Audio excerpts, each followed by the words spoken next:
les choses auxquelles vous pouvez croire en tant que chrétien, mais qui au final sont péchés.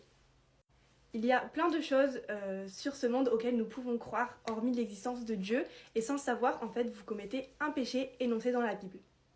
Donc aujourd'hui, on va voir quelques pratiques qui sont péchées dans la Bible et auxquelles vous pouvez croire sans problème ici sur Terre, sans vous soucier que c'est péché.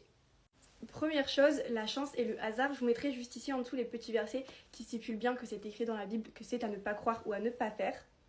La chance et le hasard n'existent pas parce que tout simplement c'est Dieu qui se manifeste à nous pour que cela nous arrive. Si nous avons prié pour, aussi c'est le moment pour nous de voir cette chose arriver à nous et pas du tout une question de coïncidence ou de chance. On refait encore une fois. Deuxième chose, ça on en avait déjà parlé en vidéo, c'est tout ce qui est l'astrologie et l'horoscope, toutes ces pratiques divinatoires, les pierres précieuses, les traits de la main, enfin les lignes de la main, il me semble que ça s'appelle comme ça, tout simplement parce que c'est fait de croire à une autre divinité que Dieu et nous n'avons pas le droit d'avoir d'autres dieux que Jésus lui-même. C'est pouvoir croire à d'autres puissances, à d'autres divinités supérieures, etc. et c'est donc péché. Troisième chose, le karma. Donc le karma, c'est le fait de se dire que nous n'allons pas avoir de vengeance puisque le karma va s'en occuper et que cette même personne qui nous a fait du mal sera punie.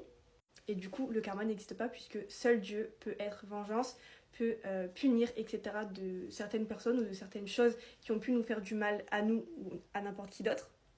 Même si généralement Dieu n'est pas un Dieu de vengeance, mais au moins il faut plutôt se dire que c'est Dieu qui punira s'il y a quelque chose à punir que plutôt le karma.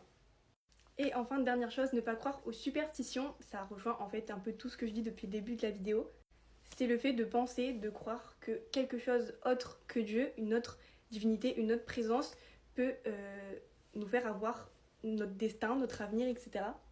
Si tu ouvres un parapluie dans ta maison, tu auras 7 ans de malheur, mais seul Dieu peut te prédire si toi tu es légitime pour avoir 7 ans de malheur ou non. Je sais pas si vous comprenez un peu ce que je veux dire, dans ma tête c'est très clair, peut-être qu'en vidéo c'est un peu confus, franchement, cette vidéo c'est pas le Saint Graal. Mais voilà, se dire que passer sous une échelle ça va nous rapporter du malheur, etc. Personne d'autre que Dieu ne peut nous avertir sur notre destin et sur ce qui va nous arriver dans l'avenir. En tout cas voilà, j'espère que malgré cette petite vidéo un peu désordonnée à mon goût, vous aura permis de mieux comprendre certaines choses. En tout cas si vous voulez une partie 2 avec des explications un peu mieux, et même d'autres sujets en commentaire, n'hésitez pas à me le dire. En tout cas, je vous souhaite une bonne journée, je vous fais des gros bisous et amen.